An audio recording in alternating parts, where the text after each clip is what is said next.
Domingo passado nós iniciamos com a gratidão e hoje nós vamos continuar aprendendo sobre desfrutar da presença de Deus. O texto bíblico de hoje é um bem conhecido, é um que eu falo praticamente todo culto aqui. João capítulo 10, versículo 10, a parte B, que diz assim: eu vim para que vocês tenham vida e vida em abundância. Está errado, pastora Vanessa, aqui? É a parte B, tá? Então, o ladrão, essa é a parte A. Na teologia é assim, quando a gente estuda a Bíblia, quando a gente fala parte A ou parte B de um versículo, quer dizer, a primeira parte de um versículo tem um sentido e a segunda parte tem outro. Então, quando a gente fala parte B, é o finalzinho depois da vírgula, tá? Então, o ladrão vem senão para roubar, matar e destruir. Essa é a parte A. A parte B é: eu vim para que vocês tenham vida e vida em abundância. É até bom, foi bom que aconteceu isso, porque às vezes na evolução diária eu falo, parte B, não sei o quê, talvez você não entenda, que parte B, onde está escrito isso? A parte B que seria ali do meio para lá do versículo, tá bom? Então vamos lá, gente. Quem foi que disse isso? Eu vim para que vocês tenham vida. Arrisca, Jesus? Quem acha que foi Jesus, levanta a mão. Quem não acha que foi Jesus? E quem não acha nada, a maioria, né? Fala comigo, senão eu vou ficar te provocando. Eu vou falar para o crente que está do seu lado, ficar falando com você o tempo inteiro. Principalmente para os que ficam de cara amarrada. Esses que eu gosto de mexer mais, provocar mais, entendeu? E não adianta ficar aqui de cara feia não, em nome de Jesus. Melhora esse rosto, em nome de Jesus. Amém ou não amém? Quando Jesus ele declara assim, eu vim para que vocês tenham vida e vida em abundância.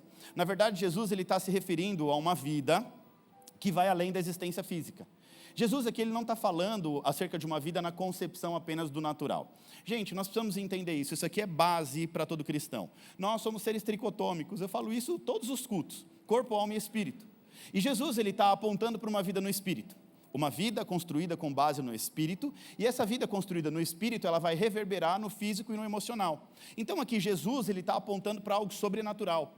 Ele não está dizendo que essa vida abundante e plena vai ser encontrada na terra. Essa vida abundante e plena é encontrada na região celestial e ela é materializada, ela é vivida aqui na terra. Ou seja, nós começamos a viver essa vida abundante aqui na terra e depois nós vamos viver essa mesma vida abundante e plena na eternidade. Então, começa a se viver aqui na terra, mas o nosso destino não é a terra, o nosso destino é o céu. Agora, vamos entender esse texto aqui. Talvez eu nunca tenha explicado na íntegra essa vida plena e abundante. Gente, no original grego, vida significa zoe. Zoe significa uma vida plena, uma vida completa, uma vida verdadeira. Aqui, essa vida não é um apontamento apenas para a vida biológica e para a psique humana. Ou seja, Jesus não está falando de corpo e nem de alma. Jesus está apontando essa vida plena e abundante para o campo do espírito. Essa vida plena, esse zoe, flui de Deus para os filhos de Deus. Ou seja, essa vida é uma vida que emana de Deus para os filhos de Deus. Ou seja, vem do céu para a terra, é de Deus para nós. Então essa vida plena, essa vida abundante, essa vida completa, é uma vida que vai além do natural. É uma vida que vai além das riquezas. É uma vida que vai além da ausência de problemas. Por isso nós precisamos nos alegrar e ser grato, em meio aos problemas. Porque em meio aos problemas nós temos acesso à vida abundante, plena, zoe de Deus. Ou seja, é em meio ao problema que nós temos que viver na abundância do Senhor. É em meio à falta que nós precisamos entender o que é a abundância do Senhor. O apóstolo Paulo diz que posso todas, Filipenses capítulo 4, versículo 13, o primeiro versículo bíblico que eu gravei na minha vida.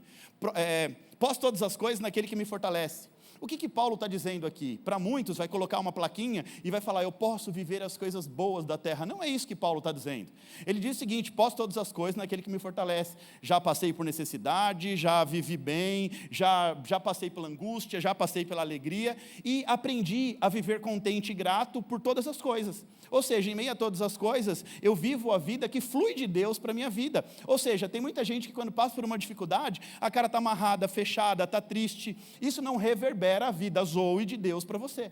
Então, quando você está passando por uma luta, dificuldade, você está passando por aquilo entendendo que Deus vai suprir a sua necessidade. Você crê, você acredita que Deus pode mudar toda e qualquer circunstância da sua vida.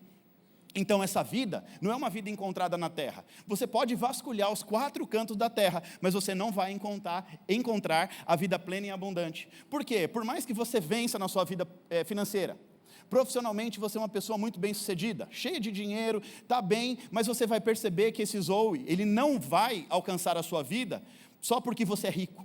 Tem muita gente rica, mas com o coração vazio. Tem muita gente rica vivendo sozinha. Tem muita gente rica desprovido de paz. Ou seja, tem uma casa linda, maravilhosa, uma casa de milhões, carros de milhões na garagem, mas a família é uma luta, é uma guerra, é uma confusão. Isso não é vida abundante, isso não é vida plena. E tudo que eu quero é abrir os seus olhos para que você entenda que existe uma vida que emana de Deus e que se a gente acessar essa vida, a gente vai desfrutar. Aí sim, vamos desfrutar e comer do melhor dessa terra. Porque muitos acham que comer do melhor da terra é trabalhar e ter dinheiro no bolso. Não é simples assim. Talvez você trabalhe e tenha dinheiro no bolso, mas não usufrua. Eclesiastes, capítulo 5, daqui a pouco a gente estuda um pouquinho mais sobre isso, capítulo 6 até o capítulo 9, vai falar que existe uma bênção de Deus, a bênção de desfrutar do seu trabalho. Eu não sei se você sabe, mas até para desfrutar do seu trabalho, se Deus não permitir, você não desfruta. Porque existe uma maldição sobre a vida de muita gente que trabalha e não desfruta do seu próprio trabalho, e existe uma bênção para desfrutar. Essa bênção também é destravada no mundo espiritual. Sim, gente, tem muita gente boa, estudiosa, trabalhadora, gente que faz tudo certo, mas não consegue desfrutar do suor do seu próprio rosto. Por isso nós precisamos olhar para a palavra de Deus, entender o que é essa vida zoe, essa vida plena e abundante que Jesus está tentando nos explicar aqui. Essa vida de Jesus aqui, ela se refere a você aprender a ter paz no meio das lutas, ela se refere a você a não depender da circunstância para ser feliz. Você tem noção do que é ter paz em meio a uma luta? É você passar por uma dificuldade e saber que Deus vai te prover. Você saber que Deus está no negócio. Está difícil, mas Deus está comigo, eu estou fazendo tudo certo. Então eu tenho paz, porque essa sombra, esse mar revolto, logo vai se acalmar. Essa vida plena e abundante é não depender das circunstâncias para ser feliz. Quem nunca, gente? Eu só vou ser feliz o dia que eu estiver morando naquela casa. Eu só vou ser feliz o dia que eu me casar. Eu só vou ser feliz o dia que eu tiver aquele carro. É assim ou não é? Muitos vão condicionar a felicidade à circunstância. E debaixo dessa vida plena e abundante que Jesus nos ensina, eu não preciso de circunstância para ser feliz. Eu não preciso de dinheiro para ser feliz. Eu não preciso de uma mansão para ser feliz. Eu não preciso de um carro importado para ser feliz. Você está entendendo isso em nome de Jesus? Essa vida proposta por Jesus, ela é o que dá sentido ao nosso propósito, à nossa jornada aqui na terra. O que dá sentido à sua vida aqui na terra é essa vida, de João 10:10, parte B. Jesus disse, eu vim para que vocês tenham vida e vida em abundância. O que é ser pleno, gente? O que é ser completo? É gozar da vida na presença de Deus. Ser pleno, completo, abundante é você poder se alegrar da sua própria vida, desfrutar da sua vida na presença de Deus. Porque muitos acham que desfrutar a vida é longe de Deus. Quando a gente canta é Ele, a gente fica assim, é por Ele que eu estou gastando a minha vida, deixando tudo, perdendo tudo. Perdendo tudo o quê? Coisas que não era para você nem ter encontrado. Talvez você está olhando para isso e fala, antes eu estava lá no barzinho, eu estava na balada, eu estava não sei o que, fazendo isso, eu larguei tudo por Jesus. Você não largou tudo por Jesus, na verdade você encontrou com Jesus, e esse encontro te fez mudar de hábito, te fez entender uma nova vida. Então muitas vezes a gente acha que a gente está desperdiçando a nossa vida em Cristo, quando a plenitude está em Cristo, a plenitude está nele, não no mundo, não nas coisas da terra, e a gente acha que está jogando fora as coisas, mas a plenitude, o sentido da vida, a sua vida só vai ter sentido quando você tiver um verdadeiro encontro com Jesus. Um verdadeiro, não um encontro qualquer, é um verdadeiro encontro. Lembra da mulher samaritana? A mulher samaritana teve um encontro com Jesus, e aquele encontro com Jesus em horário fora do comum, impróprio, mudou literalmente a vida daquela mulher. Antes de Jesus, uma mulher adúltera. Depois de Jesus, a maior missionária que Samaria já teve. Um encontro com Jesus muda tudo. Um encontro com Jesus dá um sentido à sua vida. Um encontro com Jesus te faz entender a sua jornada aqui na terra. E é assim que você vive uma vida plena e uma vida equilibrada. Como eu posso te explicar isso, gente? De uma maneira bem simples. Deixa eu te explicar como que seria uma vida plena, abundante e equilibrada de uma forma bem simples. Esses dias, aniversário da Maria Clara, a gente foi no restaurante. Aí a gente chegou no restaurante e a gente pediu uma comida. E tem 2 anos que eu estou comendo direitinho. Eu estou me cuidando do meu corpo, eu e a minha casa, a gente está cuidando direitinho. Então tem 2 anos que eu somo todas as calorias de todas as minhas refeições. E eu não bato ali o valor calórico. Tem que ficar ali na média. Quanto que eu tenho que comer por dia? É tanto e ponto final. E comigo assim, eu sou extremamente disciplinado. Então comigo o que é o que não é e ponto final. Não tem esse negócio, mas hoje pode, não pode nada. Se é. Amém ou não amém? Então eu tenho lá meu caderninho, qualquer hora eu vou fazer um stories. Está acabando as folhas, um cadernão desse tamanho, eu anoto tudo. E aí esse dia a gente foi no restaurante. Era aniversário, a gente soltou um pouquinho. Aí beleza, a gente foi, pediu uma comida muito boa, uma comida maravilhosa. Mas essa comida gostosa era altamente calórica. Para você ter uma ideia, comer mais do que necessário é extremamente prejudicial à sua saúde. Amém ou não amém? Fala para o irmão que está do seu lado. Comer mais do que o necessário, além de ser pecado, prejudica a saúde. Sei lá porque eu estou falando isso aqui, viu? Viu, Tiago? A base da referência calórica para um homem, 2.000 calorias. É o que um homem pode comer, 2.000 calorias, se for bem ativo. Se for pouco ativo, diminui. A referência calórica para uma mulher, 1.600 calorias. As mulheres têm que comer menos, viu, mulheres? Comer menos que os maridos, entendeu? Agora ninguém dá glória, ninguém dá aleluia nessas horas, né? Entendi. Aí, aquele dia, o lanche que a gente comeu no jantar, só o lanche tinha aproximadamente 2.000 calorias. Mas a gente já tinha comido o dia inteiro. Eu não, eu descobri antes. Aí eu falei, tá, Jesus, agora, vamos lá. Que antes de comer eu vou referência calórica. Todo restaurante eu peço referência calórica. Pareço doido da caloria. Me dá a referência calórica, senão eu não vou comer isso. Aí eu cheguei lá, 2.000 calorias, só o lanche. Eu falei, Jesus, 2.000 calorias, só o lanche. Aí tem uma sobremesinha, porque é aniversário, tem um bolinho, né? Mais um pedacinho de bolo, mais umas quentinhas. A gente está falando em 2.500 calorias. A comida era boa, gente? Sim ou não? Diga, muito boa. Mas tinha excesso de calorias. E esse excesso, ele é transformado em gordura, e essa gordura ela vai ficar acumulada no nosso organismo, e essa gordura acumulada no organismo vai trazer diversos malefícios à sua saúde e ao seu corpo. Então, olha só, a comida é boa, mas o excesso provoca doença cardíaca, obesidade e outras coisas mais. Entenda isso em nome de Jesus, aonde eu quero chegar. Todo excesso rouba a plenitude. Repete comigo, todo excesso rouba a plenitude. Porque a plenitude tem a ver com equilíbrio. A plenitude tem a ver com equilíbrio. Algo completo é equilibrado, não em excesso. Todo excesso rouba a plenitude da sua vida. E desfrutar da presença de Deus é como se alimentar de uma comida boa, uma comida extremamente saborosa, extremamente gostosa, mas que não é em excesso e ainda é nutritivo. Você está entendendo isso em nome de Jesus? Então, quando a gente fala em desfrutar da presença de Deus, é como se a gente estivesse se alimentando de algo bom, algo que nutre por completo, que é muito saboroso, extremamente saboroso e nutritivo. Ou seja, você desfruta do sabor e ainda vai te nutrir por completo. Não é excessivo, não é a mais, não é além. Essa é a vida abundante que Jesus prometeu. É nutrição completa nas esferas do físico, do emocional e do espiritual de maneira equilibrada. É Jesus dizendo assim, eu vim para que vocês tenham uma vida plena e abundante e equilibrada nas 3 esferas, física, emocional e espiritual. Eu quero que você vá bem no seu corpo físico, eu quero que você vá bem nas suas emoções e eu quero que você vá muito bem na sua vida espiritual. Então é plenitude. Não é olhar para uma área e esquecer da outra. Não é trabalhar e esquecer de Deus, não é fazer uma coisa e esquecer da outra. Não, é trazer equilíbrio. Então é literalmente isso. Eu usei essa metáfora para você entender que a gente pode viver uma vida equilibrada no Senhor. A gente pode desfrutar de uma boa comida na presença do Senhor, uma comida que não vai fazer mal no futuro. É literalmente sobre isso que Jesus está falando. Você vai se nutrir de algo que vai ser bom, e vai ser bom para todos os dias, e vai ser equilibrado todos os dias, e lá no futuro isso vai te fazer bem e não vai te fazer mal. Então essa vida abundante aqui é Jesus trazendo equilíbrio, é Jesus dando satisfação no físico, é Jesus cuidando das emoções, é Jesus cuidando do espírito. Agora, gente, para a gente viver essa vida plena e abundante, infelizmente não é uma tarefa fácil.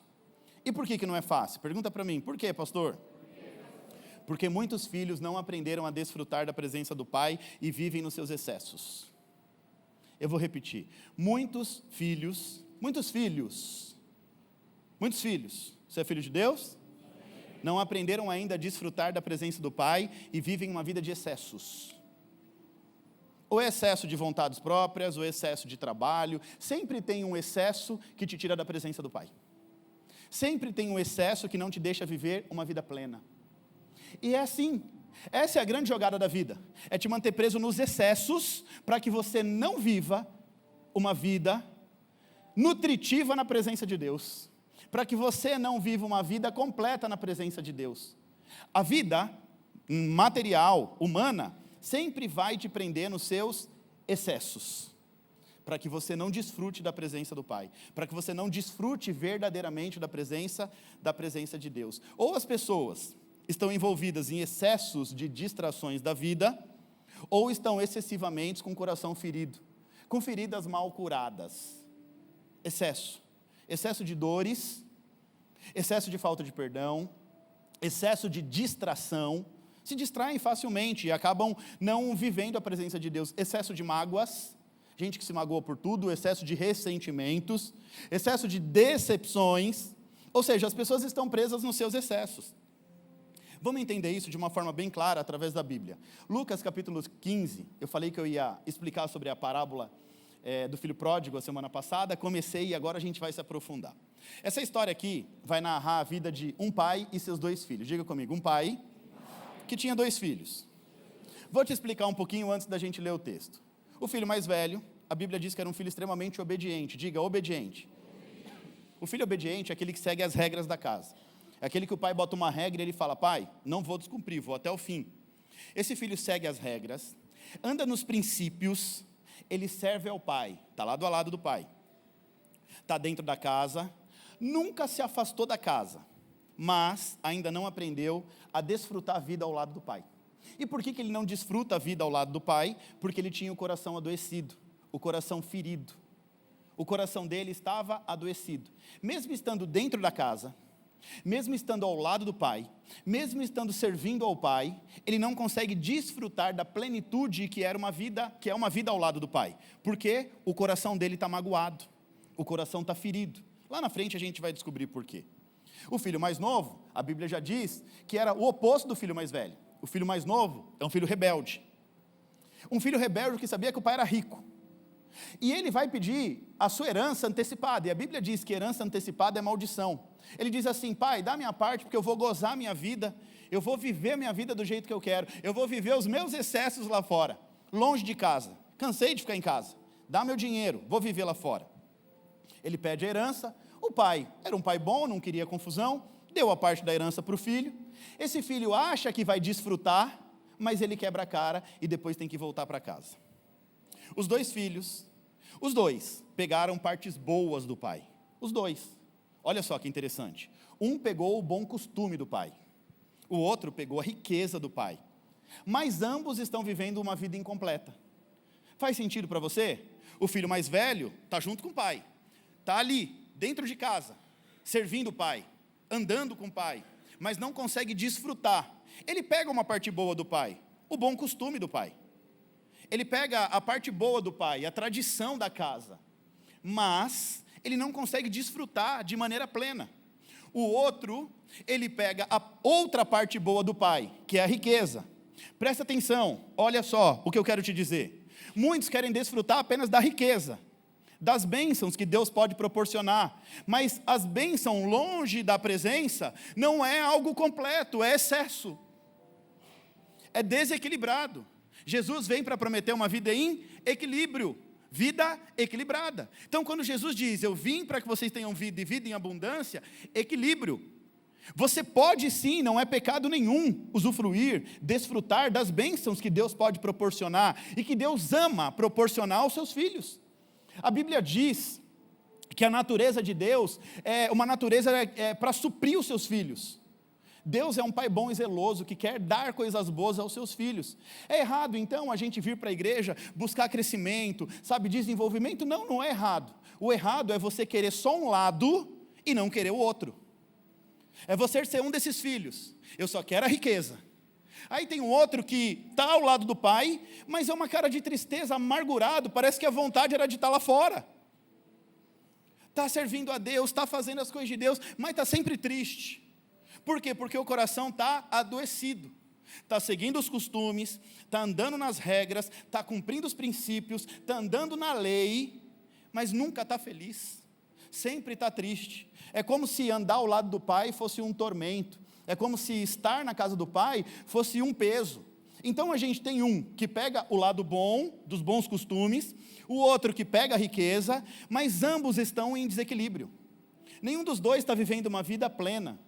Então não é você estar dentro da casa do pai com o coração amargurado, porque o desejo talvez não seja esse, talvez para muitos estar aqui é por obrigação mesmo, é até Deus abençoar. Porque na hora que abençoar, e o meu desejo, você vai ver, Deus, na hora que, não, Deus, eu te amo, eu te louvo, eu te sirvo, eu te amo. Aí Deus abençoa, faz aquilo que você sonha, que você pede, que você quer, e aí você faz assim para Deus, ó, tchau. Uma vez, há algum tempo atrás, veio uma moça aqui, e me pediu oração por emprego, final do culto, para mim e para a pastora Vanessa. A gente orou por ela. Veio no culto umas 2 vezes, assim, seguidos, 2 vezes, recorde, 2 vezes, seguidos.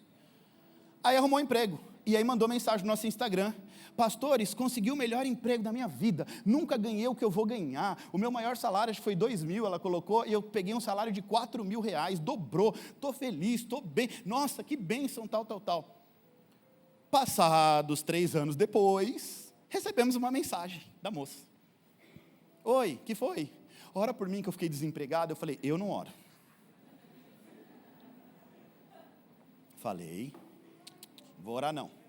Deixa faltar, deixa, passar uma dificuldadezinha, para aprender que não é assim a vida com Deus. Ué, quer só o lado bom, é o filho pródigo? Vem na igreja, pede oração, a parte na herança, vai usufruir lá fora, não volta nem para agradecer, mas isso é normal. A ingratidão é algo muito comum na Bíblia. A Bíblia narra a história de 10 leprosos, todos foram curados, apenas um voltou para agradecer. O que não é normal, infelizmente, é voltar para agradecer. Só um volta, o restante é abençoado, e vive, e vai, e não sei o quê. E aí quando sai falando mal, o pastor não presta, a igreja não sei o quê, o não sei o quê. Aí a gente fica triste, dá vontade de chorar, e Deus fala, filho, é assim, lembra dos 10 leprosos?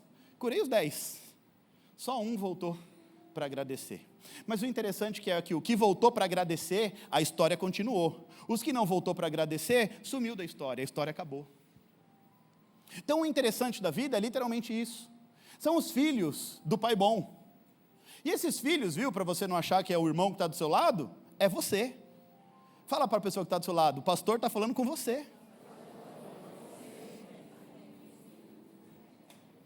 Tem o filho que só quer as bênçãos, que vem para a igreja, Deus me abençoa.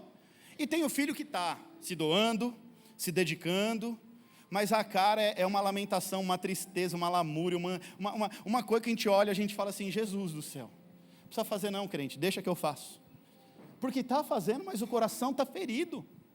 Está dentro da casa de Deus, mas a vontade, gente, eu tenho uma facilidade para fazer leitura das pessoas. Quando eu converso com uma pessoa, eu faço uma leitura muito rápido.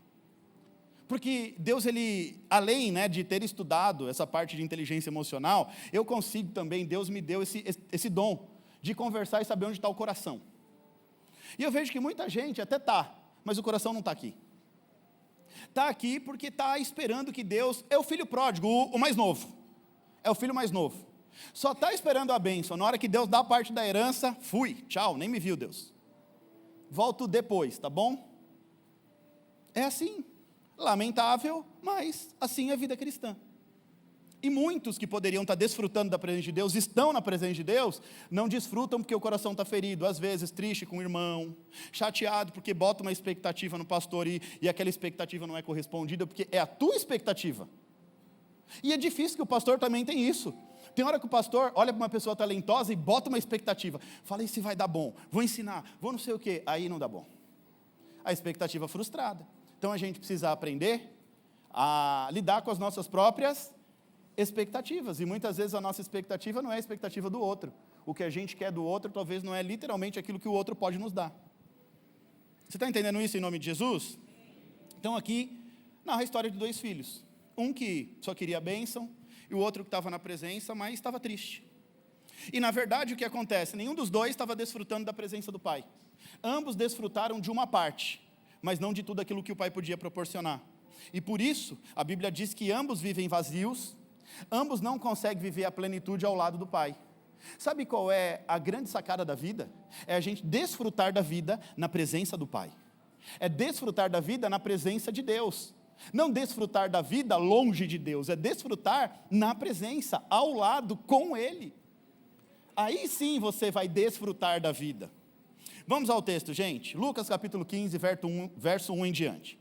Eu vou lendo aos pouquinhos aqui para te explicar. Certa ocasião, muitos cobradores de impostos, os publicanos, e outras pessoas de má fama, os pecadores. Presta atenção, a gente está falando de dois tipos de gente. Cobrador de impostos, que era gente mal vista naquela época, e pessoas pecadoras, prostitutas, ladrões, esse povo. Eles vão chegar perto de Jesus para ouvir Jesus. Os mestres e os fariseus criticam Jesus e dizem assim: esse homem se mistura com gente de má fama e ainda senta à mesa para comer com eles. Jesus, olhando aquilo, parou para contar uma parábola. Deixa eu te explicar esse texto. Vamos entender o passo a passo em nome de Jesus. Imagina Jesus sentado, uma mesa, ao lado dele, publicanos e pecadores. Muitas pessoas dentro de uma casa, e essas pessoas que estavam dentro da casa eram a pior raça da sociedade. A escória, segundo o olhar dos fariseus e dos doutores. Então Jesus está numa casa, só que Jesus, de maneira proposital, ele deixa a porta da casa aberta. Para quem está de fora, possa enxergar o que está acontecendo lá dentro. Jesus ele vai sentar à mesa para comer com as prostitutas, com os agiotas da época, né, com os ladrões. Senta todo mundo aqui, vamos conversar um pouquinho. Aí Jesus começa a falar das coisas do reino para eles. Aí os entendidos da palavra, os teólogos estão do lado de fora. E aí eles estão olhando e estão falando assim: olha o que ele está fazendo. Ele está sentado à mesa com um bando de pecador, com publicano. Ele está sentado à mesa com esse pessoal aí de má fama. E aí Jesus deixa a porta aberta. A mesa está posta e a porta está aberta. Quem está ao redor de Jesus? Os publicanos, os agiotas da época, povo odiado pelo povo, gente de má fama, gente rejeitada pela religião, gente marginalizada pela sociedade. Eles se aproximam porque eles querem ouvir Jesus, eles querem estar perto de Jesus. E Jesus não afasta deles, muito pelo contrário. Jesus senta com eles e ainda compartilha de uma boa refeição. Senta aqui, vamos comer um pouquinho junto. Agora, olha só que interessante, na cultura judaica, comer junto era sinal de intimidade, era sinal de aceitação. Então, quando você era visto, ao olhar da cultura judaica, sentado à mesa com uma pessoa, quer dizer que você tinha comunhão com aquela pessoa. Mesa é lugar de comunhão. Então, na cultura judaica, na época, quando você senta à mesa com alguém, quer dizer que você é amigo daquela pessoa. Independente de quem quer que ela seja, você está dizendo: eu aceito essa pessoa do jeito que ela é. Então, Jesus está dizendo: eu aceito eles do jeito que eles são. Aí, de repente, chegam os fariseus, os mestres, olham para aquela cena e começam a criticar. Como pode esse homem, que se diz ser um Deus, se misturando com essa gente de má fama? Como pode ele estar sentado à mesa, compartilhando da mesa com essas pessoas, comendo uma refeição com elas? E foi ali, naquele momento, diante daquela crítica, que Jesus decide contar uma parábola. Apareceu um ruído aí, Marcelo, tira ele. Isso, ele não foi convidado não. Aí ele decide contar uma parábola. E essa parábola ia revelar o coração de Deus. Então, presta atenção, você está prestando atenção aqui, né? Jesus está à mesa com os pecadores, do lado de fora, os fariseus, os doutores, os religiosos, os teólogos, olhando, criticando Jesus. Aí Jesus, então, decide contar uma história, uma parábola, que na verdade são 3 histórias em uma. Quando a gente fala do filho pródigo, não tem como entender o filho pródigo sem antes analisar a ovelha perdida e a dracma perdida. Então são 3 histórias que apontam para uma história, 2 histórias que apontam para uma terceira história, e as 3 histórias vão se complementar entre si. Mas você precisa entender o cenário aqui. Jesus está dentro de uma casa, sentado à mesa, comendo com gente de má fama. E do lado de fora, estão os estudiosos da época criticando Jesus. E aí é nesse momento, e diante daquela crítica, que Jesus decide contar uma história. Aí a primeira parte dessa história, Jesus vai usar uma ovelha. Diga comigo, ovelha. O verso 4 em diante diz: qual de vocês, Jesus falando para os de dentro, presta atenção, Jesus está falando para os de dentro com a porta aberta para quem está lá fora ouvir. Olha a estratégia de Jesus. qual de vocês, e os de fora ali, ó, Jesus falando para eles ouvir, qual de vocês, que possuindo 100 ovelhas, e perdendo uma dessas ovelhas, não deixa as 99 no campo e vai atrás da ovelha perdida até encontrá-la? E quando encontra, coloca ela alegremente nos seus ombros e vai para casa. E quando chega em casa, reúne os seus amigos e os seus vizinhos e diz: alegrem-se comigo, porque eu encontrei a minha ovelha perdida. Vamos entender a primeira parte do texto? Olha o que Jesus vai dizer aqui. Jesus, primeiro, está tentando mostrando para os fariseus, acerca da prioridade, do valor de uma alma, de uma ovelha perdida. Enquanto vocês estão aí do lado de fora criticando, para o meu pai, eles valem muito. Essa prostituta, esse agiota, esse bandido, essas pessoas de má fama para vocês, valem muito para o meu pai. Sabe o que eles são? Uma ovelha perdida. E meu pai me mandou aqui para buscar elas. Se vocês enxergassem da mesma maneira, de reino, tivessem a mesma visão, você ia ver que eles valem muito para Deus, para o meu pai. Então Jesus está ensinando para os fariseus que ali, aquela gente que eles olhavam com olhar torto, Deus queria justamente aquelas pessoas. E aí Jesus está dizendo aqui, se uma pessoa se perder na sua jornada de fé e quiser voltar, e tiver consciência que está perdida, presta atenção, então um bom pastor tem que deixar as 99 ovelhas abrigadas, bem cuidadas, e ir atrás daquela uma ovelha que está perdida. Uma ovelha que se perdeu, se arrependeu e quer voltar para casa, ok? Eu vou te explicar isso aqui para você entender. Aqui é importante salientar que Jesus está usando uma ovelha. Uma ovelha é um animal. O animal, ele é irracional. Ele não se perdeu porque quis. Ele se perdeu porque era só um animal. Talvez pastou um pouquinho mais, na hora que olhou, cadê o rebanho? Ficou. Agora, entenda bem, a ovelha não toma a decisão de se perder. Ela não decidiu sair do meio do rebanho.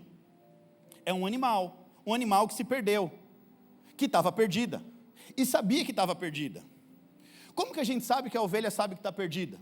Porque quando uma ovelha se perde, ela começa a berrar bem alto. Ela fica berrando, até ser encontrada. Berros significa a ovelha chamando pelo pastor dela. Ela está lá, berrando, para o pastor ouvir. É mais ou menos assim, eu me perdi, o que eu faço agora? Ela vai ficar berrando porque é um sinal, um ruído, ela entende que ela vai emitir um sinal, e quando o pastor voltar, vai encontrar ela berrando, e vai pegar ela e vai colocar nos ombros. Entenda bem, uma ovelha sozinha é presa fácil para os seus predadores, por isso ela precisa berrar, para o pastor encontrar ela rápido. Se não encontrar, ela vai berrar, e quem vai encontrar? Um leão, um urso, alguma outra coisa, e vai predar aquela ovelha. A ovelha, ela se perde, mas é interessante dizer que ela não decidiu se perder, ela só se perdeu. É nesse contexto que Jesus está dizendo. Aí o pastor deve deixar as outras ovelhas abrigadas, protegidas, e ir atrás da ovelha perdida. Aí muita gente vai dizer assim, o pastor é obrigado a ir atrás da ovelha perdida. Engano seu. Aqui, na verdade, é o seguinte, quando a ovelha perdida se arrepende, quando ela começa a berrar, clamar, pedir ajuda, aí o pastor tem que pegar, deixar as outras 99 abrigadas, bem cuidadas, e ir buscar aquela ovelha onde ela estiver. Mas enquanto aquela ovelha não expressar arrependimento, veja só, o filho pródigo saiu de casa, ele tomou a decisão. Em algum momento o pai foi atrás dele na jornada? Sim ou não? Ele teve que voltar para casa, arrependido, pedir perdão e assentar novamente à mesa do pai. Então Jesus está dizendo aqui claramente, se houver arrependimento, se o que saiu do meio, está lá fora, mas está pedindo ajuda para voltar, porque não tem força para voltar, o pastor tem que ir atrás. Mas se a pessoa sai em rebeldia, não está nem aí, está lá fora, pastor, tem que ir atrás, está perdido, se perdeu, está nas drogas, está na bebida, foi decisão dele. Ele decidiu viver a vida que ele está vivendo hoje. E o pastor só pode resgatar quando ele pedir ajuda, quando ele falar, eu quero voltar. Você está entendendo isso em nome de Jesus? Então muitas vezes a gente quer debater Bíblia, falar de coisas sem entender contexto histórico. Jesus está usando aqui uma ovelha, uma ovelhinha, um animal irracional que se perdeu e começou a berrar. E esses berros devem ser o berro da ovelha querendo seu pastor de volta. Me busca que eu me perdi. Porque se não há arrependimento, se não tem clamor, a própria decisão da pessoa já definiu o destino dela. Se a pessoa não se arrepende e não clama, ela já está decidida. E essa decisão está definindo o destino daquela pessoa. Como a gente vai ver à frente. O filho pródigo decide sair de casa, ele sai em rebeldia, pega a herança, quebra a cara e volta. E quando ele volta, ele encontra o pai de braços abertos para ele. Mas ele teve que voltar com as suas próprias pernas. Aí o texto continua. Qual é a mulher que possuindo 10 dracmas, diga comigo, 10 dracmas. O que é 10 dracmas, pastor? 10 moedas. Cada moeda dessa representa um dia de trabalho de um trabalhador, tá? Então hoje é em média de R$200 uma dracma. Uma dracma, em média hoje, R$200. Então era um dia de trabalho de um trabalhador, ok? 150, R$200. Então qual mulher que possuindo 10 dracmas e perdendo uma delas, não acende uma candeia, varre a casa e procura atentamente até encontrá-la? E quando a encontra, reúne as suas amigas e as suas vizinhas e faz uma festa e diz, alegrem-se comigo porque eu encontrei a minha moeda perdida. Vamos lá, gente. Uma mulher com 10 moedas, 10 dracmas. Cada uma dessas dracmas tem um valor específico. Aí o que acontece? Certo dia uma mulher está ali arrumando a casa, alguma coisa assim, percebe que perdeu uma das suas moedas. Ela tinha quantas mesmo? 10.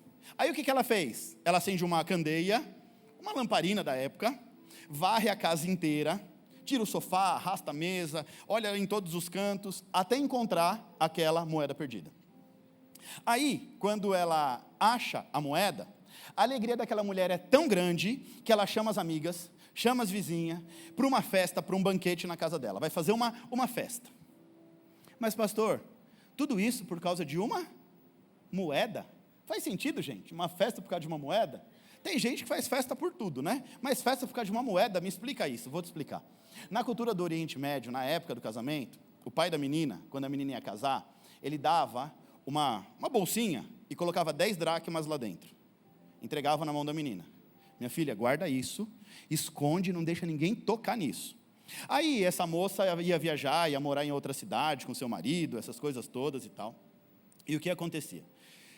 Essas 10 moedinhas aqui, que a moça guardava num lugar bem seguro, era para caso o marido morresse em algum momento, ela teria garantia de volta para casa. Ela teria garantia de que ela era uma moça de família e não uma prostituta. Porque uma mulher sem marido, naquela época, era mal vista. Uma mulher andando pelas ruas sem marido era uma mulher mal vista. Era considerado como uma prostituta. Então, uma mulher sem marido que tinha suas dracmas, as dracmas, na verdade, eram uma garantia, era um meio de comprovar que aquela moça era uma moça de família. Que ela tem pai, que ela tem mãe, que ela tem casa. Aí, quando aquela mulher apresenta as dracmas, ela pode, então, ser levada de volta para casa. Está entendendo isso em nome de Jesus? Ela é uma mulher boa, uma moça boa. Então, sendo assim, ela poderia voltar para a casa do pai. Não precisava mendigar e nem se prostituir para poder sobreviver. A moeda era a única garantia que aquela mulher tinha de valor. Que aquela mulher era uma mulher valorosa, era uma mulher de valor. Era a única garantia. Então, a moeda nesse sentido não era apenas dinheiro. Essa dracma, aqui que Jesus fala, era símbolo de identidade, dignidade e valor. Perder uma dracma significa perder a identidade, perder a dignidade e perder o valor. Então, aquela moça perde uma moeda. Moeda é um objeto inanimado, ou seja, não tem consciência. Não sabe que está perdida, diferente da ovelha. Por mais que é irracional, ela sabe que está perdida e está berrando para que o pastor volte para encontrá-la. A moeda não berra, não fala. É objeto inanimado, não pensa. Não tem como voltar sozinha. Ali ela vai depender de alguém que a procure até encontrá-la. Essa dracma perdida representa os filhos que estão dentro de casa, mas sem perceber, estão espiritualmente perdidos. Está dentro de casa. Eu vou falar a linguagem do crente. Está dentro da igreja, mas não sabe nem o que está fazendo aqui dentro. Acha que sabe, mas está tão perdido, como diz o ditado, está mais perdido que segue em tiroteio. Está dentro da igreja, está ouvindo a palavra, está louvando, mas não sabe nem o que está fazendo aqui dentro. Está tipo assim, alguém me encontre, por favor? Perdido espiritualmente, perdido dentro de casa. E nem tem consciência de que está perdido, esse é o pior. Está envolvido em fofoca, em confusão, em contenda, está frio no espírito e não tem nem a consciência de que se perdeu todinho, está dentro da casa, perdido. Não tem nem a consciência. Aqui a gente pode ligar ao filho mais velho. Está na casa do pai, mas está com o coração ferido, com o coração cheio de mágoa, com o coração cheio de ressentimento e sem perceber a sua própria condição, ele está se afundando nas suas mágoas. Mas o texto continua, vamos entender a história. Verso 11 em diante. Jesus continuou. Vamos lá, terceira história. Jesus está fazendo os fariseus entender a história. Um homem tinha 2 filhos. Quantos filhos? O mais novo disse ao pai: pai, eu quero minha parte na herança. Assim, ele repartiu a sua propriedade entre eles. Não muito tempo depois, o filho mais novo reuniu tudo que tinha e foi para uma região bem distante. Lá desperdiçou todos os seus bens, vivendo de forma irresponsável. Depois de ter gasto tudo, houve grande fome naquela região e ele começou a passar necessidade. Está entendendo a história? Pai, dá minha parte na herança. Lembra que a Bíblia diz que herança antecipada é maldição? Ele pega achando que é bênção, se torna maldição. Sai cheio de dinheiro, começa a gastar de forma irresponsável, perde o dinheiro. Aquela cidade que ele está é tomada por uma fome, uma desgraça, uma maldição. Provavelmente ele levou aquela maldição para a cidade. Um homem amaldiçoado, onde pisa, torna uma terra maldita. Ele amaldiçoou aquela cidade recaiu fome. Aí o texto diz, ele começa a passar necessidade, por isso ele teve que arrumar um emprego com um dos cidadãos daquela região, que mandou para o seu campo, a fim de cuidar de porcos. Ele virou cuidador de porco. Onde o porco fica mesmo? Como? Chiqueiro. Eu entendi guicheiro, de onde saiu essa? Vai para o chiqueiro cuidar dos meus porcos, vai lá no meio da lama pegar cocô de porco. Essa era a vida do filho ao lado do pai, mas que decidiu viver uma vida irresponsável do lado de fora. Agora ele está onde? No chiqueiro. É bom essas coisas, né, para a gente entender. Desperta a consciência, né? Amém ou não amém? Então fala para quem está aqui, fica no teu canto, quieto. Aprende a usufruir da presença do teu pai. Para de gracinha. Talvez você esteja achando que aqui está ruim, lá fora está muito pior, viu?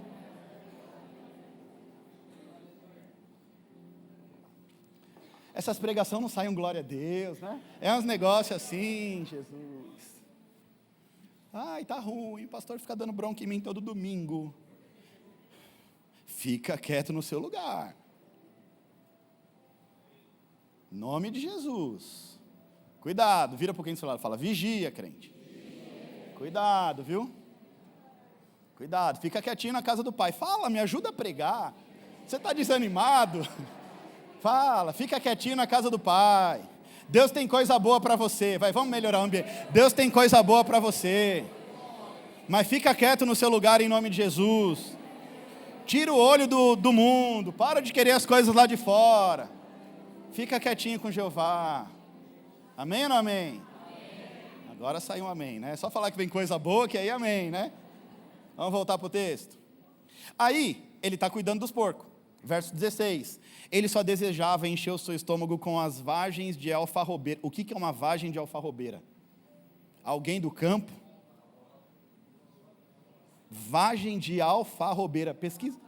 Pesquisa para mim aí no Google. O que é uma vagem de alfarrobeira que os porcos comiam?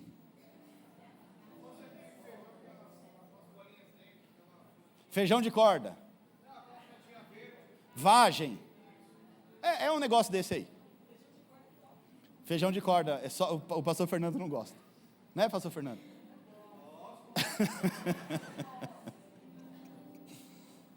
Achou, Guilherme, o que é uma vagem de alfarrobeira? Não, eu preciso ver isso aqui. Me dá aqui o Google. Vagem de alfarrobeira, também conhecida como, piorou, pão de João ou pão de São João. Figueira de Pitágoras e figueira do Egito. É uma árvore de folha perene originária da região mediterrânea que atinge cerca de 20 metros de altura e cujo fruto é alfarroba. Você entendeu? Resumindo, coisa ruim, não serve, não é nada de bom não. E ele quer comer a vagem de alfarrobeira produzida no Egito. Aí, tá vendo? É isso que eu estou te falando. Pega a visão aqui, em nome de Jesus. Mas ninguém lhe dava nada. Nem esse negócio aí, vagem de alfarrobeira, ele tinha para comer. Bolota de porco, não tinha. Mas aí o texto começa a ficar bom. Fala, agora vai ficar bom. Caindo em si, ele disse: quantos empregados do meu pai têm comida de sobra e eu estou aqui morrendo de fome? Ó. Tem gente que sai da presença de Deus, vai comer o pão que o diabo amassou, aí na hora que está lá, no meio do chiqueiro, comendo vagem de alfarrobeira, aí vai lembrar do pai, e vai falar: lá era bom, eu não desfrutei, desperdicei, agora nem isso mais eu tenho. Esse é o contexto aqui. Caindo em si quer dizer, está arrependido, a consciência bateu, o irmão vacilou, agora está passando fome, travou o destino dele, travou a jornada dele, amarrou a própria vida, está preso nas suas impossibilidades, dentro de um chiqueiro cuidando de porco.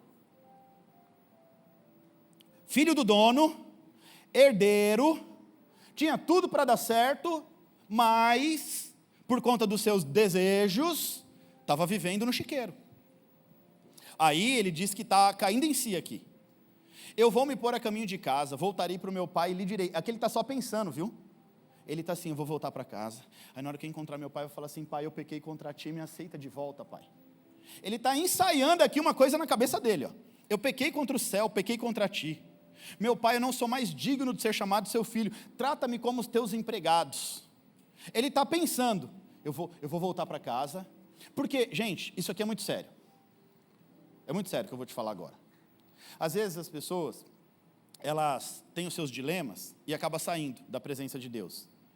A luta é para voltar, porque muitas vezes a pessoa quer voltar, mas não tem força para voltar.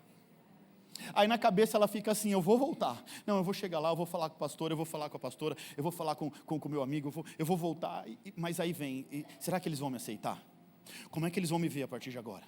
Porque fica aquela coisa, na hora que cai em si, que vem o arrependimento, você fica na dúvida se você vai conseguir voltar e vai ser bem quisto de novo na casa, se seu pai vai te receber. Então esse menino está aqui: será que meu pai vai me dar uma chance, pelo menos de ser empregado na casa dele agora? Não é mais filho não, é mais ou menos assim: ó, eu fui ingrato, não vim pedir para ser mais teu filho, agora eu só quero ser um empregado, porque pelo menos eu vou ter comida para comer. É forte, gente. A seguir, ele se levanta, estando ainda longe, e vai para o seu pai. Ele pensou e fez. Estando ainda longe, seu pai viu. O pai dele viu ele de longe, cheio de compaixão, correu, abraçou e beijou seu filho. Olha só. E o filho lhe disse: pai. Aí ele vai falar o que ele pensou: eu pequei contra o céu, pequei contra ti, não sou mais digno de ser chamado de teu filho. Mas o pai disse aos seus servos: depressa, gente, traga a melhor roupa para o meu filho, vistam ele de novo. Estava com roupa rasgada, e coloca a melhor roupa.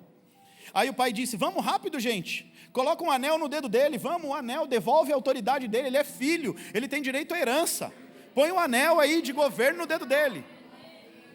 Aí o menino, sem entender nada, pega um calçado, ele está sem põe uma sandália no pé desse moço. Agora corre, pega um boi, um novilho gordo, bonito, uma picanha bem boa, bota para assar, vamos fazer uma festa e comemorar porque meu filho voltou. Ele voltou para casa, ele voltou à vida, estava perdido, foi achado, e começaram a festejar. O filho voltou. Aí pergunta: e o outro? Cadê o outro?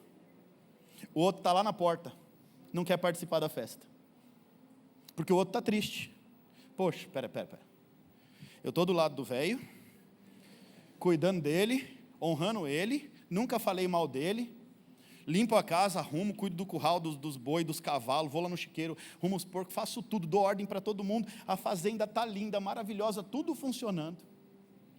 Aí o ingratinho ali pediu a parte da herança, foi lá, gastou a parte da herança, acabou com tudo, foi com prostituta, com bebida, com balada, com festa, com droga, acabou, voltou. Meu pai nunca fez um churrasco para mim,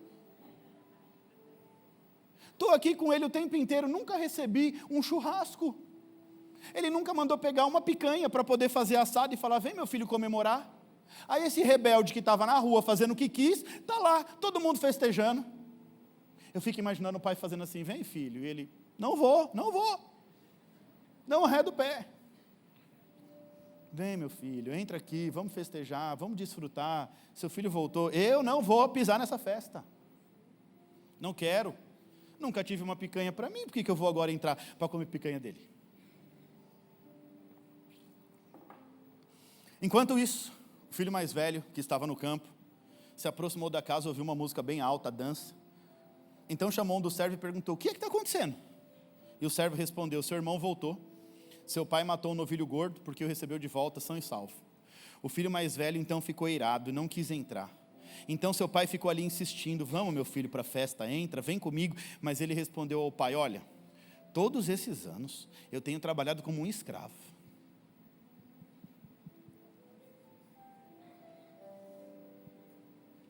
Deus, tantos anos que eu te sirvo na igreja, até hoje ainda estou passando necessidade. Tanto tempo indo lá, acordando, fazendo, servindo e tal. E aí? Nunca me deu uma picanha. Faz sentido? É por isso que eu digo, tem muito dentro, mas o coração está adoecido. Está esperando o resultado, está esperando a bênção. Está ali dentro, está fazendo, mas o coração está adoecido. Aí ele vai revelar esse coração adoecido para o pai. O pai está insistindo: meu filho, vem, meu filho. Seu irmão voltou para casa, vamos fazer uma festa para ele estava perdido, é seu irmão. Aí ele vai aqui, ó. Ele vai rasgar o coração dele. Tanto tempo que eu estou trabalhando para o Senhor, a teu serviço, nunca te desobedeci. Isso aqui, gente, é Jesus mostrando como é que os filhos de Deus falam com o próprio Deus. Tanto tempo estou te servindo lá naquela igreja, tanto tempo estou ali andando na tua lei, nunca fiz nada errado, já pensei em fazer um monte de coisa, mas não faço, e é isso que eu ganho? Ele volta e recebe, e eu não recebo nada, nunca me deu nada. Coração ingrato, só está revelando a ingratidão do coração dele. O Senhor nunca me deu nenhum cabrito para festejar com os meus amigos, mas quando esse aí volta para casa, esbanja todos os seus bens com prostituta, o Senhor ainda vai e mata um novilho gordo para ele. E disse o pai: meu filho, você sempre esteve comigo, tudo que eu tenho é seu. É o que adianta ter e não saber desfrutar. É Deus dizendo: você está comigo, tudo que eu tenho é teu, desfruta do que eu tenho porque é teu. O pai está dizendo: é tudo teu, meu filho. Nós tínhamos que comemorar, nós tínhamos que nos alegrar. O seu irmão estava morto e voltou a viver. Ele estava perdido e foi achado.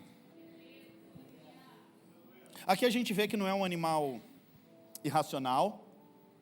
Aqui a gente vê que não é um objeto sem percepção. Aqui é um filho consciente que decidiu sair de casa. Quebrou a cara, pediu sua parte na herança, foi embora por escolha própria, gastou tudo, quebrou a cara e voltou para casa no fundo do poço. Mas o interessante é que quando ele cai em si, ele decide voltar.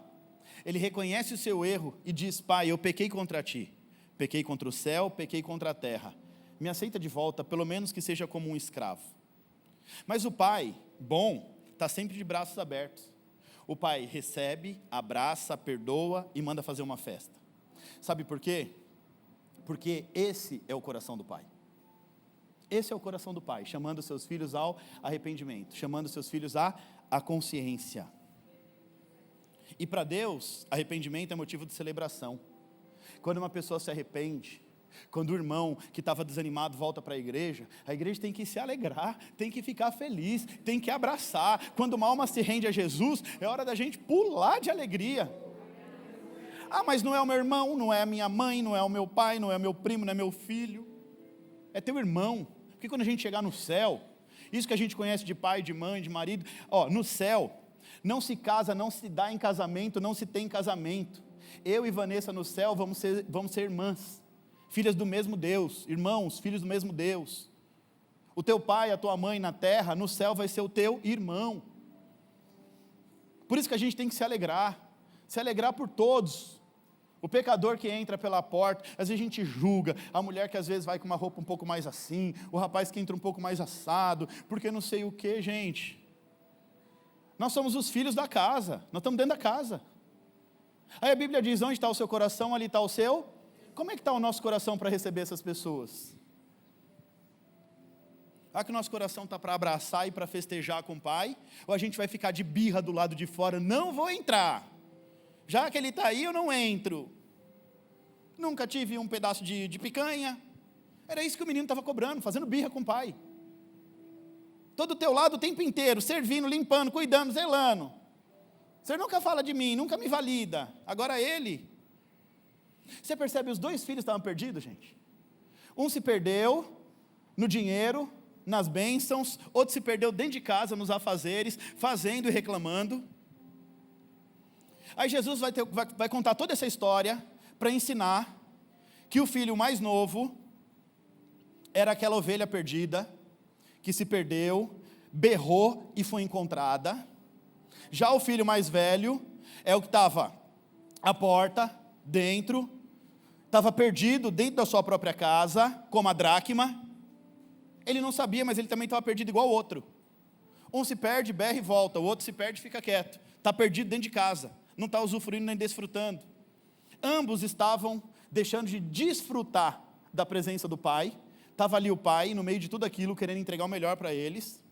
O mais novo aqui, que era aqui no fim da parábola, estava sentado à mesa com Jesus, sentado à mesa com o pai, que representa os publicanos e os pecadores. O mais velho, fariseu e doutor, estava onde quando Jesus estava contando a história? À porta. Jesus deixou a porta aberta para quê? Entra e vem celebrar comigo, meu filho.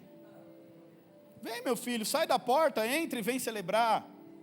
Está lá os fariseus, eu não entro nessa casa de prostituição, eu não entro nessa casa de não sei o quê, só pecador com ele à mesa, eu não entro. Ele falou que veio por nós, mas olha com quem ele está lá, ó. Jesus, fala. Aí os fariseus estão ali na porta, não entra, com o coração ferido, preso na sua religiosidade. E assim como essa parábola do filho pródigo, isso se repete na nossa vida, hoje. Muitos filhos de Deus não sabem desfrutar da presença do Pai. Muitos filhos de Deus não sabem desfrutar, sabe por quê? Porque tem gente com o coração ferido e não desfruta porque está com o coração ferido. Sabe por quê? Porque um coração ferido cria barreiras para a alegria, para a leveza e para a presença de Deus. Quando o coração está ferido, magoado, entristecido, excesso de feridas, você não consegue viver a presença de Deus. E tem gente presa nas distrações da vida, que por qualquer sombra de variação se deixa levar. Preocupação, ansiedade, trabalho, correria do dia a dia, e perde aquilo que é mais importante. E aí, seja pelo coração ferido, ou seja pela distração da vida natural, muitos vivem sem desfrutar daquilo que Deus já preparou para os seus filhos. Mesmo na condição de filho, não desfruta de uma vida completa, abundante e plena. O mais novo gozou a vida, mas se afastou da presença.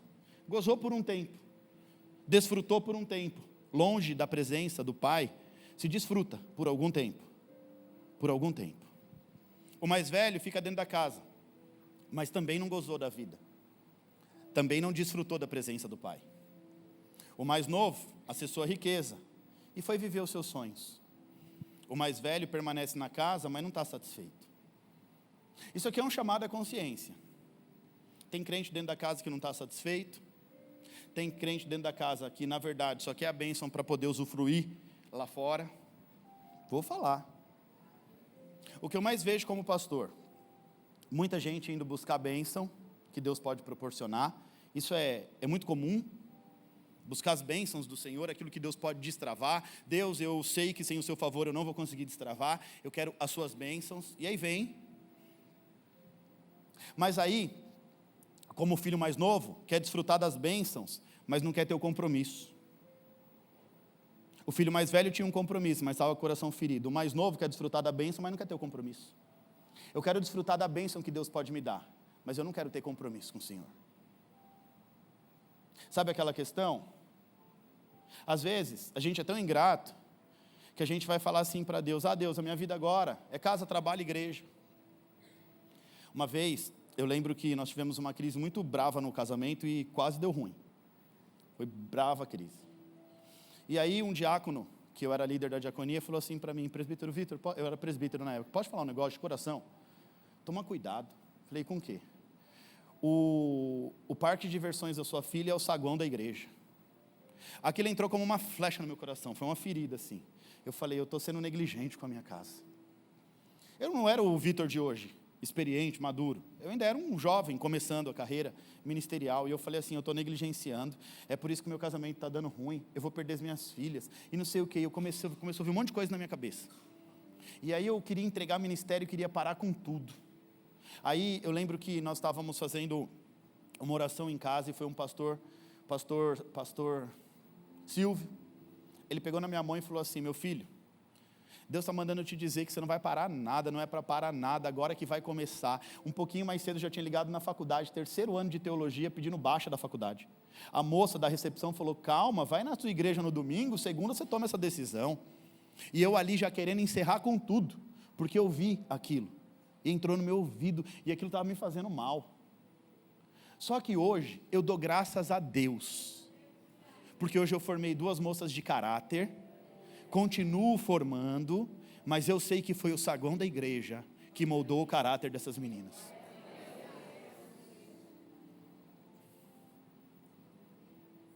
Nós aprendemos a viver uma vida satisfeita na presença do Senhor. Hoje nós desfrutamos, eu e a minha família, de uma vida na presença de Deus. Estar aqui para mim, isso aqui não é obrigação. Isso aqui é desfrutar. Quão bom é poder desfrutar daquilo que Deus colocou sobre a minha vida para entregar para cada um de vocês. Estar aqui para mim, acordar cedo de manhã, passar o dia na igreja, é desfrutar da presença de Deus. É desfrutar do meu chamado. Eu posso dizer, eu e a minha casa, nós aprendemos a desfrutar da presença do Pai. Hoje nós temos entendimento, hoje nós vivemos plenos e abundantes na presença de Deus. Nós aprendemos o que é a presença de Deus. Nós aprendemos a desfrutar. Não tem desfrute fora da presença de Deus para a gente. Onde nós estamos com Deus. E nós temos o compromisso com o Senhor. E vamos levar Ele até o último dia das nossas vidas em nome de Jesus. Não é permanecer na casa reclamando. Não é permanecer na casa esperando uma oportunidade para se dar bem, para cair fora. Gente, a grande verdade é o seguinte. Eu não consigo ler o que está na tua mente e nem sei o que se passa no seu coração. Mas Deus, Ele sonda o seu coração e sabe todas as coisas, até o íntimo dos seus pensamentos. Quando você está aqui, mas o teu coração não está aqui, Deus sabe de tudo. E é por isso que você não desfruta do melhor que Deus pode proporcionar para a sua vida. Tem que existir um alinhamento. Você precisa começar a entender a vontade de Deus para viver a vontade de Deus. Senhor, qual é o teu propósito para a minha vida? O que o Senhor tem para mim? Eu quero viver a tua vontade. Eu não quero ser nem como o filho mais novo, que só vem aqui para buscar as bênçãos e desfrutar lá fora. E eu também não quero ser como o filho mais velho, de estar aqui dentro, mas o meu coração estar ferido e magoado, porque o desejo também era de estar lá fora. Os dois estavam perdidos. E o que tem de crente perdido dentro das igrejas, na nossa geração, perdido, não desfruta, gente perdida não desfruta da presença de Deus. E é isso, gente, a grande verdade é que como pastor, muita gente vem na igreja buscar o que Deus pode proporcionar, quer desfrutar da bênção, mas não quer ter o compromisso. Muita gente está dentro, mas está com o coração ferido. Deus, Ele vai entendendo o mover do seu coração. A minha vida agora é só igreja, glória a Deus por isso. Alegre-se no Senhor por isso. Você foi um escolhido por Deus para estar aqui. O filho mais velho está dentro, mas não está satisfeito. E se você se encaixa em um desses dois, eu preciso te dizer, você ainda não aprendeu a viver como filho. Se você se encaixa em um desses dois, você ainda não entendeu o que é ser filho. Olha só, o que mais Deus quer é te dar uma vida equilibrada. Deus quer te dar plenitude para você desfrutar na presença dEle. É desfrutar na presença dEle. Eu finalizo com Eclesiastes 5,18. Assim eu descobri que o melhor e o que vale a pena é comer, beber e desfrutar o resultado de todo esforço que se faz debaixo do sol durante os poucos dias de vida que Deus dá ao homem. Vamos por partes. Esse texto está dizendo que a vida é breve, é passageira, é rápida. Salomão, que se perdeu no seu propósito, chega em Eclesiastes numa face madura, e ele está dizendo assim, eu descobri agora, no fim da minha vida, depois de ter feito um monte de coisa errada, me desvinculei do meu propósito, em tudo que eu botei o olho eu tive, independente de vir do coração de Deus ou não, me perdi, mas eu me encontrei. Agora ele diz, eu descobri que o que vale a pena, quem está falando aqui é o homem mais rico de todos os tempos, e ele está dizendo que o que vale a pena é comer, beber e desfrutar do resultado do trabalho nos poucos dias de vida que Deus dá ao homem. Essa é a recompensa do homem. Qual é a recompensa? Desfrutar. Presta atenção. E quando Deus concede riqueza e bem a alguém, Ele capacita para desfrutar. Quem é que capacita o homem a desfrutar? Quando Deus concede riqueza ou honra, não é só a riqueza e a honra. É a riqueza e a honra com a capacitação para poder desfrutar. Porque no capítulo 6 ele vai falar: pois grande maldição é, quando o homem é rico e honrado, mas não pode desfrutar do fruto do seu próprio trabalho. Está entendendo isso? Ele está dizendo, é uma bênção de Deus, é capacitação de Deus. Desfrutar significa, Deus te capacita para você usufruir daquilo que Ele mesmo te deu. Tem gente que não consegue usufruir daquilo que conquista, porque conquistou de uma maneira que não agradou o coração de Deus. Então Deus não permite que desfrute. Isso aqui é o filho mais novo. Ele pega a parte na herança, mas não desfruta, porque aquilo se torna uma maldição. Deus não capacitou ele a desfrutar da parte da herança dele, porque o coração estava longe da presença de Deus. Aí Salomão vai continuar dizendo, quando Deus concede riqueza e bem, capacita, ou seja, e aceita a sua sorte a ser feliz em seu trabalho. Isso é um presente de Deus. Desfrutar das riquezas e das bênçãos é uma capacitação, um presente de Deus para os filhos de Deus. Capacitação, desfrutar é a capacidade que Deus dá a nós seres humanos, um presente do céu, porque tem gente que trabalha e não desfruta, tem gente que corre atrás, tem bastante, na hora que consegue bastante está morrendo doente. É assim ou não é? Na hora que está bem, na hora que fala, agora eu vou usufruir, aí descobre que a mulher está com outro. Porque deu tanta atenção para conquistar, que esqueceu da mulher em casa. A mulher também, vice-versa, está lá com aquela objetividade de conquistar. Aí na hora que menos percebe, não deu uma atenção, o marido já foi. Pronto, voltei a falar uns negócios aqui. Excesso. Desfrutar é Deus botar a mão na tua casa e cuidar dos mínimos detalhes. Desfrutar é você poder confiar na tua esposa, é poder confiar no teu marido, é poder saber que seu filho vai bem, é poder saber que Deus vai te guardar, independente da luta e da dificuldade, nós vamos desfrutando da presença de Deus. O assaltante vem, mas Deus protege, a dificuldade vem, mas Deus coloca a mão. Isso é desfrutar da presença de Deus, em nome de Jesus. Isso é desfrutar da presença de Deus. Obrigado, Senhor, o Senhor me guardou. A gente precisa ver Deus nos mínimos detalhes.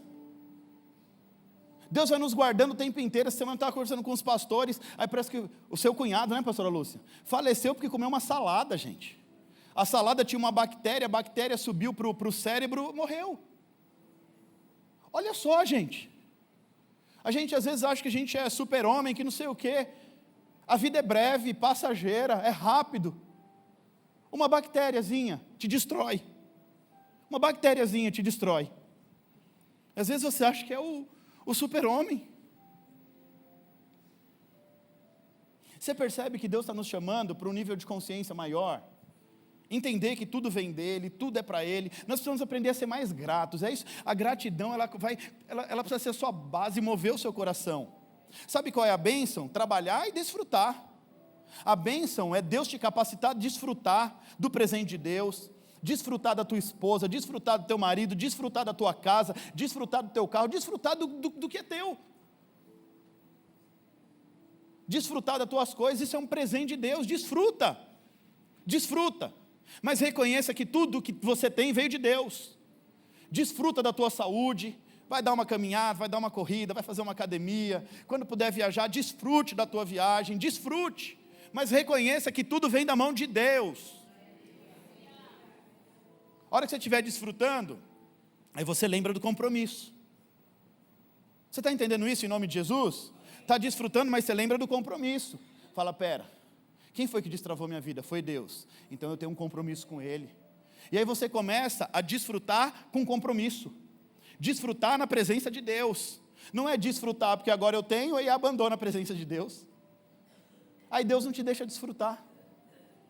Deus não te permite desfrutar, para que você volte para os caminhos, porque Deus Ele quer te manter nos caminhos dEle. Salomão vai falar aqui de desfrutar como uma postura de gratidão. Ele está dizendo assim, ó, seja grato, seja contente, diante das bênçãos que Deus está te concedendo no dia a dia. Desfrutar aqui não é apenas consumir ou usar. Tem gente que acha que desfrutar é só consumir, é só usar. Esse não é o desfrutar. Esse desfrutar aqui é saborear com consciência, é aproveitar de forma plena, com gratidão, a algo que Deus te permitiu viver. Desfrute de algo que Deus te permitiu viver, mas com consciência. Está comendo uma boa comida? Seja grato ao Senhor. Olha, hoje a gente pode comer uma boa comida, né? Quando a gente tinha aquela comidinha mais simples, você era grato lá? Deixa eu te falar, se não era grato lá, nunca vai chegar no carro. Se não era grato quando era uma esfirrinha do Habib's, fica pensando que você vai para restaurante chique não, viu? Está comendo a esfirrinha? Vai com gratidão, vai com alegria. Saiu do culto, vai comer num restaurantezinho simples, mas vai com gratidão. Obrigado, Senhor, eu tenho condição de comer. Agradeça mais. Você era da época do Habib's, né, pastora Jo? Era. Também agora é da fase boa, né, pastora Jo? E você que está dando risada para mim, você não fala comigo no culto, fica com essa cara amarrar, agora você está olhando para mim dando risada. Vem pregar comigo, Theo, vem. Olha lá, agora ele dá risada, de longe, de perto ele foge de mim. Vamos terminar, gente. Pode subir, louvor. Fica sentado mais um minutinho. Salomão está nos ensinando que não basta ter riqueza, não basta ter bem, é necessário desfrutar disso. É desfrutar. E quem é que dá capacidade para desfrutar? Quem, gente? Fala para a pessoa que está do seu lado assim, ó, desfrutar é um presente de Deus para mim e para você. Desfrutar é não desperdiçar a nossa vida na corrida da insatisfação. Desfrutar é valorizar cada refeição, cada conquista, cada momento em família, cada realização no trabalho, sabendo que tudo vem da mão de Deus. Você precisa aprender a viver como filho, porque só os filhos podem desfrutar da presença do Pai nos mínimos detalhes. Amém? Se coloque de pé em nome de Jesus.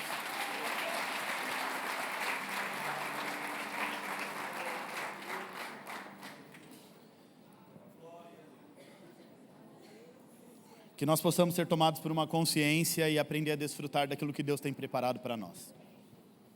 Que nós possamos ser tomados por uma consciência no Espírito, para aprender a desfrutar de momentos como esse. São momentos como esse, são tempos como esse na igreja, adorando a Deus, ouvindo a palavra de Deus, que vão nos formar, para que a gente possa viver na presença de Deus e desfrutar aquilo que Deus tem para nós. Tanto a história do filho pródigo, do mais velho, o mais novo, é um chamado à consciência. Talvez você se vê nesse filho mais velho aí. Está dentro da casa, mas muitas vezes está com o coração adoecido. Você tem que ter essa consciência. A gente precisa ter a consciência de que está perdido. Você não é um objeto. Você é um ser extremamente inteligente, raciocina, pensa. E você sabe se as suas atitudes estão agradando ou desagradando o coração de Deus. Às vezes você está olhando para Deus e você é o filho mais novo.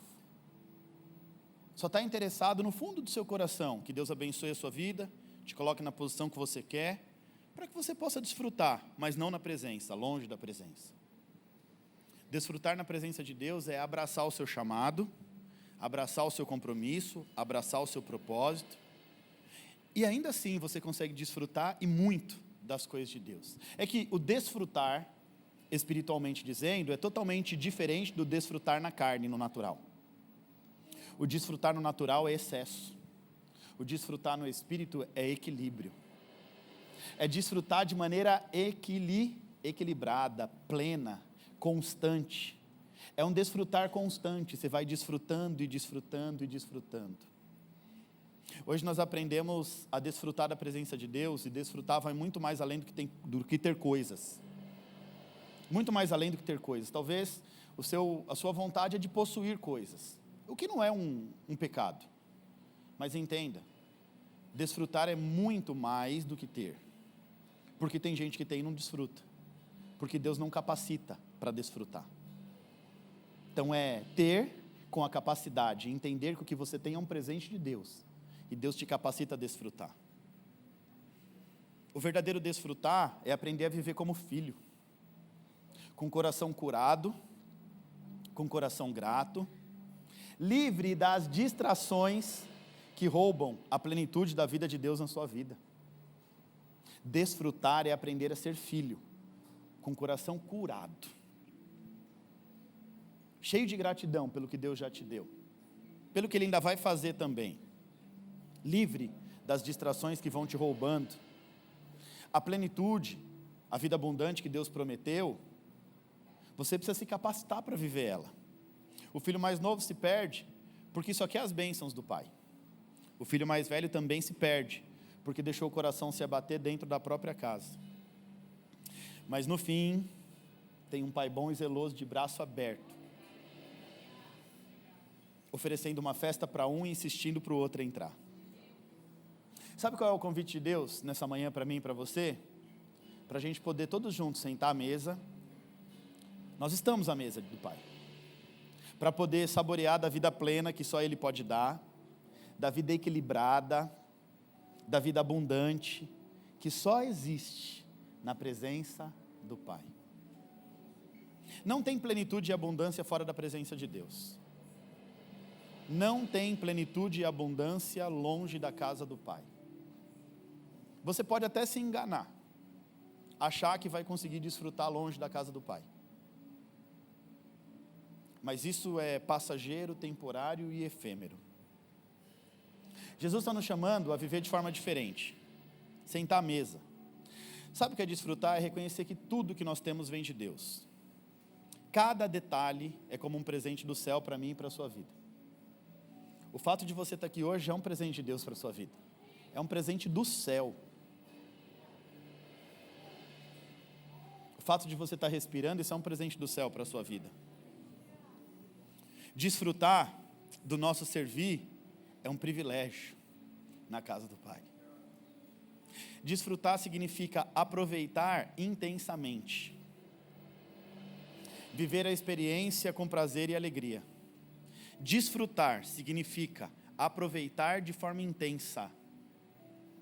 Viver a experiência com prazer e alegria. Desfrutar é um grande privilégio. Para você que é voluntário na casa do Senhor, você tem desfrutado do seu servir na presença do Pai? O servir para você é uma obrigação que você se comprometeu às quartas e aos domingos e outros dias mais? Ou você vem aqui desfrutar da presença de Deus? Que a gente precisa aprender a desfrutar da presença de Deus. Eu disse e repito, para mim estar aqui, isso aqui é um privilégio. Um privilégio que eu desfruto todos os domingos. É fácil? Não é. Ter palavra para ministrar todo domingo é fácil? Não é. Aí o pastor Vitor é extremamente exigente e se cobra muito, então quer sempre o melhor para poder ministrar a igreja. Falar que é fácil não é, mas é um privilégio. Deus me escolheu, dentre muitos, para poder dirigir uma congregação, para poder alimentar centenas e centenas de pessoas através da palavra de Deus. Mas sabe o que é interessante? Deus me concedeu o dom. Deus me deu o dom, Deus me deu um presente do céu. Alguns anos atrás, eu era apenas um jovem tímido, que até para falar em público gaguejava. Só pelo fato de falar, vai ter que falar em público, já me dava medo, suadeira, E eu começava a gaguejar, não saía uma palavra sequer. Aí Deus me deu um presente do céu. Deus me deu a capacidade para ministrar a palavra dele. E eu desfruto dessa capacidade, desse presente de Deus. Foi o que Deus me deu. Eu confesso que no começo da minha jornada eu queria ser baterista. Pegava as baquetas e não acontecia nada. Eu falei, esse não vai. Então desfrute, Enzo, do dom que Deus te deu. Aí depois eu tentei tocar violão. Sangue de Jesus tem mais poder. Desfruta, Felipe, do dom que Deus te deu. Desfruta do dom que Deus te deu. Se Deus te deu um dom para cantar, desfruta. Deus te deu um dom para tocar, desfruta desse dom. Desfruta desse dom. Coloca esse dom para servir a Deus, porque na verdade não é teu, né? O dom que Deus nos dá, não é nosso. Ele nos emprestou, nos concedeu, para que a gente pudesse honrar Ele, entregar o melhor para Ele. É dom. Não precisa ir muito longe, se eu perguntar, quantas pessoas aqui gostariam de tocar bateria? Quantas pessoas gostariam de ministrar o Evangelho? Quantas pessoas gostariam de tocar uma guitarra, um violino? Você entende que Deus dá a capacidade, Deus capacita, Deus dá o dom, e a gente tem que aprender a usar esse dom, não só usar como uma obrigação, é melhor eu vir tocar, porque senão Ele vai tirar esse dom. Não é assim que Deus quer o seu coração. Sabe o que Deus espera de você? Eu vou lá, Senhor, desfrutar da Tua presença. Na hora que eu começar a tocar aquela guitarra, eu vou desfrutar da Tua presença. Na hora que eu começar a louvar o Senhor, eu vou desfrutar da Tua presença. Não é só entregar, é desfrutar desse momento. Sabe qual é o meu conselho para você? Desfruta desse culto em nome de Jesus. Desfruta desse momento, porque ele é único. Ele é único. Passou, acabou, não volta mais. Ele é único. Esse momento aqui é único, único, único, único. Hoje é dia 31 de agosto, é isso? 31 de agosto, 12h49. Não vai ter mais 31 de agosto de 2025 a 12h49. É só esse momento. Então desfruta desse momento. Desfruta desse momento lá da pessoa que você ama. Desfruta desse momento ao lado do teu pai, da tua mãe, dos teus amigos. Aprende a desfrutar de cada momento da sua vida. Torna a sua vida mais prazerosa. Quando Salomão diz que a gente vai desfrutar, é para a gente não perceber o quão rápido a vida passa. Eu não sei se você percebeu, irmão, mas tudo passa tão rápido. Ontem você tinha aí 20, hoje já tem 40. O tempo passa muito rápido, você nem percebe a brevidade, como as coisas fluem e acontecem.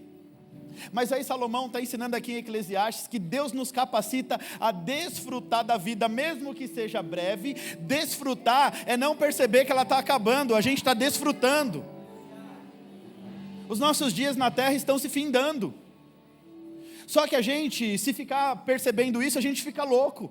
Está acabando, um dia menos. Então Deus, Ele permite você desfrutar, para nem perceber o quão a vida é breve.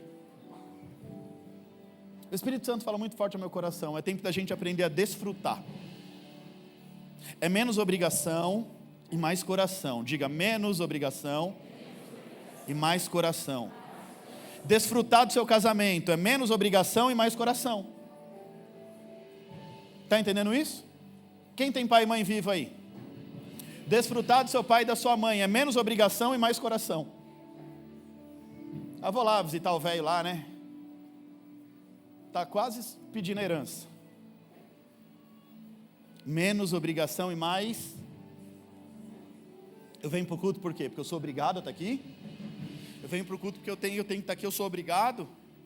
Eu venho aqui desfrutar da presença de Deus, com bom e com suave. Que os irmãos vivam em união, adorando a presença de Deus, buscando a presença do Pai. A nossa vida vai ter muito mais prazer quando a gente aprender a desfrutar da presença de Deus. E deixa eu te falar um negócio que o Espírito Santo está falando muito forte no meu coração. A hora que você aprender a desfrutar da presença do Pai, Ele libera as bênçãos sobre a sua vida. A hora que você aprender a valorizar a presença do Pai, Ele começa a liberar as bênçãos que tanto você precisa. Desfruta para você ver se Ele não te abençoa. Desfruta. Não é estar aqui olhando para o relógio, aí não vai acabar o culto, aí não sei o que. Desfruta desse tempo na presença de Deus. Talvez esse tempo seja único, exclusivo e último para algumas pessoas. A gente não sabe, o dia de amanhã pertence a Deus. Eu quero crer em nome de Jesus que não, que a gente vai viver muitos anos, fazer a obra de Deus. Tem crente que diz assim: quem tem promessa de Deus não morre. Que Bíblia está escrito isso?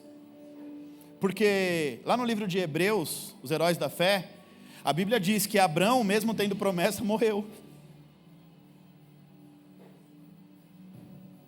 A Bíblia vai citar vários homens de Deus que receberam promessas, profetas, que anunciaram o Messias, mas não viram o Messias com seus próprios olhos. Abraão tinha a promessa de fundar uma nação incontável, mas ele não viu essa nação. Mas deixa eu te falar uma coisa, não foi porque ele não viu que ele não desfrutou. Ele desfrutou da promessa porque a promessa nasceu nele. Não foi porque os profetas do Antigo Testamento não viram o Messias que eles não desfrutaram do Messias, porque a promessa do Messias veio antes, por meio deles. Olha só, gente, se a gente aprender a desfrutar, as coisas vão começar a acontecer de uma maneira muito mais fácil. Está aqui na presença de Deus, desfruta desse momento. Desfruta da presença do Pai, agradeça, louve, se desliga, sabe? Pegar até o celular se for necessário. É claro que às vezes você está no bloco de notas, faz parte. Às vezes você tira uma foto ali do culto, marca, grava alguma coisa. Mas assim, tenta esquecer um pouco, para você poder desfrutar daquilo que é mais importante, que é a presença do Pai. Desfrutar de cada louvor, desfrutar de cada adoração, sabe? Fechar os seus olhos, chorar, falar com Deus, sabe? Desfrutar da presença de Deus é tão bom, gente. Não se distrai não, em nome de Jesus. Não deixa as setas entrar no seu coração e trazer feridas não, em nome de Jesus. É tempo da gente cair em si. A Bíblia diz: caindo em si, o filho mais novo percebeu que estava perdido, iludido com as suas próprias escolhas, pelos seus próprios excessos. Mas quando ele cai em si, ele vai despertar para uma nova realidade. Ele vai perceber o vazio das suas escolhas, aonde as escolhas e decisões levaram ele, mas ele vai se lembrar da bondade do Pai. Ele vai se lembrar da bondade do... É tempo de voltar à presença do Pai. Fala para a pessoa que está do seu lado: é tempo de voltar à presença do Pai. Você que está com o coração adoecido, Deus vai curar a sua ferida em nome de Jesus. Fala para a pessoa que está do seu lado: Deus vai curar as suas feridas em nome de Jesus. Mas fala com voz de profeta: Deus vai curar as suas feridas em nome de Jesus. Deus não te quer aqui dentro com o coração adoecido. Fala: Deus não te quer aqui dentro com o coração adoecido. Porque com o coração adoecido você não desfruta. Deus vai te curar para você poder desfrutar. Viu? Ó, Deus manda eu te dizer: Ele vai te curar para você poder desfrutar. Vai te curar de uma mágoa do passado para você poder desfrutar do tempo presente. Vai te curar de um trauma do passado para você desfrutar do hoje ao lado do seu marido, da sua esposa, de quem você ama. Deus vai te curar para você poder desfrutar. Sabe tudo que Deus queria com aquele menino mais velho, o filho mais velho? Era curar o coração dele e colocar ele dentro da casa. Os fariseus, o filho mais velho, tudo que Deus queria era curar o coração deles, para eles entenderem que Jesus era o Messias. Mas com o coração adoecido, eles não recebem a plenitude. Eles vivem na lei, usufruem das bênçãos, mas não recebem o Messias. A vida não é completa. A vida não é completa.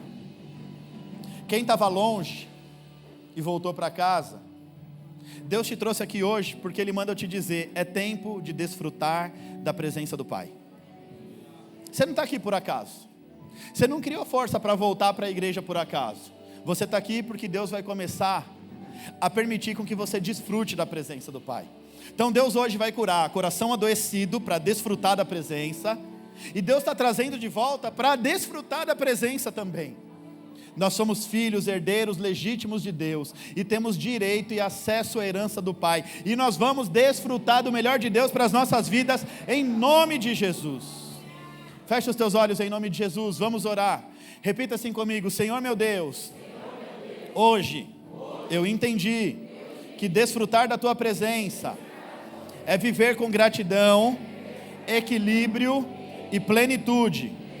Eu não quero viver preso as minhas distrações, nem com coração ferido dentro da tua casa.